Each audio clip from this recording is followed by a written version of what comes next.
ಶಿವರಾತ್ರಿ ಸಮೀಪಿಸ್ತಾ ಇದೆ. ಶಿವನ ಪೂಜೆ, ಶಿವನ ನಾಮಸ್ಮರಣೆಯಲ್ಲಿ ಮನಸ್ಸು ಕಳೆದೋಗುತ್ತೆ. ಶಿವಲಿಂಗಕ್ಕೆ ಅಭಿಷೇಕ ಮಾಡುವುದು, ಶಿವಲಿಂಗದ ಅಭಿಷೇಕವನ್ನು ಕಣ್ತುಂಬಿಕೊಳ್ಳುವುದೇ ಪರಮ ಪುಣ್ಯ. ಶಿವಲಿಂಗಕ್ಕೆ ಅಭಿಷೇಕ ಮಾಡಬೇಕಾದ್ರೆ ಕೆಲವೊಂದು ತಪ್ಪುಗಳನ್ನು ಮಾಡಬಾರ್ದು. ಕ್ರಮಬದ್ಧವಾಗಿ ಶಿವಲಿಂಗಕ್ಕೆ ಅಭಿಷೇಕವನ್ನು ಮಾಡಬೇಕಾಗುತ್ತೆ. ಶಿವನನ್ನು ಅಭಿಷೇಕ ಪ್ರಿಯ ಅಂತಾರೆ. ಶಿವನಿಗೆ ಯಾವುದೇ ಆಡಂಬರದ ಅಲಂಕಾರವಿಲ್ಲದೆ ಇದ್ದರೂ ಕೇವಲ ಅಭಿಷೇಕದಿಂದ ಶಿವನನ್ನು ಒಲಿಸಿಕೊಳ್ಳಬಹುದು. ಶಿವನನ್ನು ಅಭಿಷೇಕದಿಂದ ಒಲಿಸಿಕೊಂಡು ಶಿವಾರಾಧನೆ ಮಾಡೋದು ಪ್ರಮುಖವಾದ ಆಚರಣೆ ಶಿವರಾತ್ರಿಯಲ್ಲಿ. ಸ್ನೇಹಿತರೆ, ಹಾಗಾದರೆ ಶಿವರಾತ್ರಿಯಲ್ಲಿ ಮಾಡುವಂತಹ ಶಿವಾಭಿಷೇಕಕ್ಕೆ ಯಾವ ರೀತಿಯ ಕ್ರಮಗಳನ್ನು ಪಾಲಿಸಬೇಕು, ಯಾವ ರೀತಿಯ ಕ್ರಮಗಳನ್ನು ಪಾಲಿಸಲೇಬಾರ್ದು, ಅಪ್ಪಿತಪ್ಪಿಯೋ ಈ ರೀತಿ ನೀವು ನಡೆದುಕೊಳ್ಬಾರ್ದು. ಹಾಗಾದರೆ ಯಾವ ರೀತಿ ಅಭಿಷೇಕವನ್ನು ಕ್ರಮವಾಗಿ ಮಾಡಿದ್ರೆ ಶಿವನ ಸಂಪೂರ್ಣ ಅನುಗ್ರಹ ನಮ್ಮದಾಗುತ್ತೆ ಅನ್ನೋದನ್ನು ತಿಳಿದುಕೊಳ್ಬೇಕು. ಗೊತ್ತಿರದೇ ಇರುವಂತಹ ವಿಷಯಗಳನ್ನು ತಿಳಿದುಕೊಂಡು ಮಾಡೋದ್ರಲ್ಲಿ ತಪ್ಪೇನಿಲ್ಲ ಅಲ್ವಾ? ಹಾಗಾದರೆ ಈ ವಿಡಿಯೋದಲ್ಲಿ ಶಿವನಿಗೆ ಅಭಿಷೇಕ ಮಾಡುವ ಸರಿಯಾದ ವಿಧಾನ ಯಾವುದು ಅಂತ ತಿಳಿದುಕೊಳ್ಳೋಣ. ನಮಸ್ಕಾರ, ಎಲ್ರಿಗೂ ಮಾನು ಮನೋಜ್ ಕನ್ನಡ ಯೂಟ್ಯೂಬ್ ಚಾನಲ್ಗೆ ಸ್ವಾಗತ. ಸ್ನೇಹಿತರೆ, ವಿಡಿಯೋವನ್ನು ಮುಂದುವರಿಸೋದಕ್ಕಿಂತ ಮುಂಚೆ ಓಂ ನಮಃ ಶಿವಾಯ ಅಂತ ಕಮೆಂಟ್ ಮಾಡಿ. ಹಾಗೆ ವಿಡಿಯೋವನ್ನು ಎಲ್ಲೂ ಸ್ಕಿಪ್ ಮಾಡದೆ ಸಂಪೂರ್ಣವಾಗಿ ನೋಡಿ ಅಭಿಷೇಕವನ್ನು ಮಾಡುವ ಸಂಪೂರ್ಣ ವಿಧಾನವನ್ನು ತಿಳಿದುಕೊಳ್ಳಿ. ಮೊದಲಿಗೆ ಶಿವಲಿಂಗಕ್ಕೆ ಅಭಿಷೇಕ ಮಾಡೋದು ಹೇಗೆ ಅಂತ ತಿಳಿಯೋಣ. ಶಿವಲಿಂಗದ ದಕ್ಷಿಣ ಮತ್ತು ಪೂರ್ವ ಭಾಗದಲ್ಲಿ ನಿಂತು ಜಲ ಅಭಿಷೇಕವನ್ನು ಮಾಡಬಾರ್ದು. ಶಿವಲಿಂಗಕ್ಕೆ ಅಭಿಷೇಕ ಮಾಡುವಾಗ ಯಾವಾಗಲೂ ಕೂಡ ಉತ್ತರ ಅಭಿಷೇಕ ಮಾಡಬೇಕು ಅಂತ ಶಾಸ್ತ್ರಗಳು ಹೇಳ್ತವೆ. ಹಾಗಾಗಿ ಉತ್ತರದ ಕಡೆ ನಿಂತುಕೊಂಡು ಶಿವಲಿಂಗಕ್ಕೆ ಅಭಿಷೇಕವನ್ನು ಮಾಡೋದು ಶ್ರೇಷ್ಠವಾಗಿರುತ್ತೆ. ಯಾವುದೇ ಕಾರಣಕ್ಕೂ ದಕ್ಷಿಣ ಪೂರ್ವ ಭಾಗದಲ್ಲಿ ನಿಂತು ಅಭಿಷೇಕವನ್ನು ಮಾಡಬೇಡಿ. ಮನೆಯಲ್ಲಿ ಶಿವಲಿಂಗಕ್ಕೆ ಅಭಿಷೇಕವನ್ನು ಮಾಡುವಂತಹ ಸಂದರ್ಭದಲ್ಲಿ ನೀವು ಕುಳಿತುಕೊಳ್ಳುವ ಭಂಗಿಯಲ್ಲಿ ಅಭಿಷೇಕವನ್ನು ಮಾಡಬೇಕು ಅನ್ನುತ್ತೆ ಶಾಸ್ತ್ರಗಳು. ನಿಂತುಕೊಂಡು ಅಭಿಷೇಕವನ್ನು ಮಾಡಬೇಡಿ ಮನೆಯಲ್ಲಿ ಶಿವಲಿಂಗಕ್ಕೆ ಅಭಿಷೇಕವನ್ನು ಮಾಡುವಾಗ. ಇನ್ನು ಉಕ್ಕಿನ ಅಥವಾ ಕಬ್ಬಿಣದ ಪಾತ್ರೆಗಳನ್ನು ಬಳಸಬಾರ್ದು.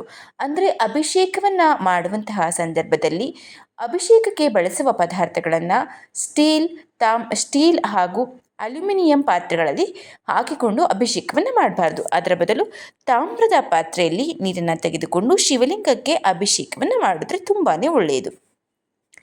ನೀರಿನ ಬದಲು ಹಾಲಿನಿಂದ ಅಭಿಷೇಕ ಮಾಡಿದ್ರೆ ಈ ನಿಯಮ ಅನ್ವಯಿಸೋದಿಲ್ಲ. ಆದರೆ ನೀರಿನ ಬದಲು ಹಾಲಿನಿಂದ ಅಭಿಷೇಕವನ್ನು ಮಾಡಿದರೆ ಈ ನಿಯಮಗಳು ಅನ್ವಯಿಸೋದಿಲ್ಲ. ಸರಳವಾದ ಪಾತ್ರೆಗಳಿಂದಲೂ ಕೂಡ ಅಭಿಷೇಕವನ್ನು ಮಾಡಬಹುದು. ಆದರೆ ನೀರನ್ನು ಉಪಯೋಗಿಸಿಕೊಂಡು ಅಭಿಷೇಕವನ್ನು ಮಾಡಬೇಕಾದ್ರೆ ಮಾತ್ರ ತಾಮ್ರದ ಪಾತ್ರೆಯನ್ನೇ ಉಪಯೋಗಿಸಬೇಕಾಗತ್ತೆ. ಇನ್ನು ಶಂಖಕ್ಕೆ ನೀರು ಹಾಕಿ ಶಿವಲಿಂಗಕ್ಕೆ ಅಭಿಷೇಕವನ್ನು ಮಾಡಬೇಡಿ. ಏಕೆಂದರೆ ಶಂಖ ಎಂಬುದು ರಾಕ್ಷಸನನ್ನು ಶಿವನು ಕೊಂದನೆಂದು ಪುರಾಣಗಳು ಹೇಳುತ್ತೆ. ಶಂಖ ಎನ್ನುವನೊಬ್ಬ ರಾಕ್ಷಸ, ಅವನನ್ನು ಮಹಾದೇವನೇ ಸಂಹಾರ ಮಾಡಿರ್ತಾನೆ. ಆದ ಕಾರಣ ಶಂಖದಿಂದ ಶಿವನಿಗೆ ಅಭಿಷೇಕವನ್ನು ಮಾಡಬಾರ್ದು ಅಂತ ಹೇಳಲಾಗುತ್ತೆ. ಇನ್ನು ಯಾವ ವಸ್ತುವಿನಿಂದ ಶಿವನಿಗೆ ಅಭಿಷೇಕವನ್ನು ಮಾಡಿದ್ರೆ ಯಾವ ಫಲ ಸಿಗುತ್ತೆ ಅಂತಾನು ಕೂಡ ತಿಳಿದುಕೊಳ್ಬೇಕು. ಜೇನುತುಪ್ಪದಿಂದ ಅಭಿಷೇಕವನ್ನು ಮಾಡೋದ್ರಿಂದ ರೋಗಗಳಿಂದ ಗುಣಮುಖರಾಗಬಹುದು. ಗಂಗಾಜಲದಿಂದ ಅಭಿಷೇಕ ಮಾಡೋದ್ರಿಂದ ವಿವಿಧ ಲಾಭಗಳು ದೊರೆಯುತ್ತೆ. ಅಭಿಷೇಕ ಕಬ್ಬಿನ ರಸದಿಂದ ಮಾಡೋದ್ರಿಂದ ಮನೆಯಲ್ಲಿ ಶಾಂತಿ, ನೆಮ್ಮದಿ ದೊರೆಯುತ್ತೆ. ಹಾಗೆ ಅಭಿಷೇಕ ಮಾಡಬೇಕಾದಾಗ ಅವುಗಳ ಲಾಭವನ್ನು ಕೂಡ ತಿಳಿದುಕೊಳ್ಬೇಕಾಗುತ್ತೆ. ಮಹಾಶಿವರಾತ್ರಿಯಂದು ನಾವು ಅಭಿಷೇಕ ಮಾಡುವುದರಿಂದ ಸರ್ವ ಸುಖ ಸಂಪತ್ತನ್ನು ನಾವು ಪಡಿಬಹುದು. ಆದರೆ ಬೇರೆ ದಿನಗಳಲ್ಲಿ ಅಭಿಷೇಕವನ್ನು ಮಾಡೋದ್ರಿಂದ ಯಾವ ಲಾಭ ಸಿಗುತ್ತೆ ಅಂತಲೂ ತಿಳ್ಕೊಳ್ಳೋಣ. ಭಾನುವಾರದ ಅಭಿಷೇಕ ಶಿವನಿಗೆ ವಿಶೇಷ. ಈ ದಿನ ಅಭಿಷೇಕ ಮಾಡೋದ್ರಿಂದ ಲಕ್ಷ್ಮೀದೇವಿಯ ಆಶೀರ್ವಾದ ಕೂಡ ಸಿಗುತ್ತೆ. ಶಿವನಿಗೆ ಭಾನುವಾರ ಅಭಿಷೇಕ ಮಾಡೋದ್ರಿಂದ ಶಿವನ ಆಶೀರ್ವಾದದ ಜೊತೆ ಲಕ್ಷ್ಮೀದೇವಿಯ ಆಶೀರ್ವಾದ ಕೂಡ ದೊರೆಯುತ್ತೆ. ಇನ್ನು ಸೋಮವಾರ ಶಿವನ ಅತ್ಯಂತ ನೆಚ್ಚಿನ ವಾರ. ಈ ದಿನ ಶಿವಲಿಂಗಕ್ಕೆ ನೀರನ್ನು ಅರ್ಪಿಸಿದ್ರೆ ಇಷ್ಟಾರ್ಥಗಳು ನೆರವೇರುತ್ತೆ. ಮಂಗಳವಾರ ಶಿವನಿಗೆ ಅಭಿಷೇಕ ಮಾಡೋದ್ರಿಂದ ಸರ್ವದೇವತೆಗಳ ಆಶೀರ್ವಾದವನ್ನು ಪಡೆಯಬಹುದು. ಇನ್ನು ಬುಧವಾರ ಶಿವಲಿಂಗಕ್ಕೆ ಜಲಾಭಿಷೇಕ ಮಾಡಿದ್ರೆ ವಿವಾಹಕ್ಕೆ ಸಂಬಂಧಿಸಿದ ವಿಘ್ನಗಳೇನಾದರೂ ಇದ್ದರೆ ನಿವಾರಣೆಯಾಗುತ್ತವೆ. ಗುರುವಾರದ ಅಭಿಷೇಕ ವಿದ್ಯಾರ್ಥಿಗಳ ಅಧ್ಯಯನದಲ್ಲಿ ಉತ್ತಮ ಯಶಸ್ಸನ್ನು ತರುತ್ತೆ. ನಿಮ್ಮ ಮಕ್ಕಳು ವಿದ್ಯಾಭ್ಯಾಸದಲ್ಲಿ ಹಿಂದೆ ಉಳಿದಿದ್ದರೆ ಅವರ ವಿದ್ಯಾಭ್ಯಾಸವನ್ನು ಸುಧಾರಣೆ ಮಾಡಲು ಗುರುವಾರದಂದು ಶಿವನಿಗೆ ಜಲಾಭಿಷೇಕವನ್ನು ಮಾಡಿ. ಗುರುವಾರದಂದು ಶಿವಲಿಂಗಕ್ಕೆ ಅಭಿಷೇಕವನ್ನು ಮಾಡೋದ್ರಿಂದ ದಾಂಪತ್ಯ ಜೀವನದಲ್ಲಿ ಸಂತೋಷ ಸಿಗುತ್ತೆ. ದಂಪತಿಗಳು ಅನ್ಯೋನ್ಯವಾಗಿರ್ತಾರೆ. ಶನಿವಾರದಂದು ಶಿವನಿಗೆ ಅಭಿಷೇಕ ಮಾಡಿದ್ರೆ ಅಕಾಲಿಕ ಮರಣ ಭಯ ನಿವಾರಣೆಯಾಗುತ್ತೆ, ದೀರ್ಘಾಯುಷ್ಯವನ್ನು ಪಡೆಯಬಹುದು. ಸ್ನೇಹಿತರೆ, ಹೀಗೆ ಒಂದೊಂದು ದಿನಕ್ಕೂ ಒಂದೊಂದು ರೀತಿಯ ವಿಶೇಷತೆ ಇದೆ.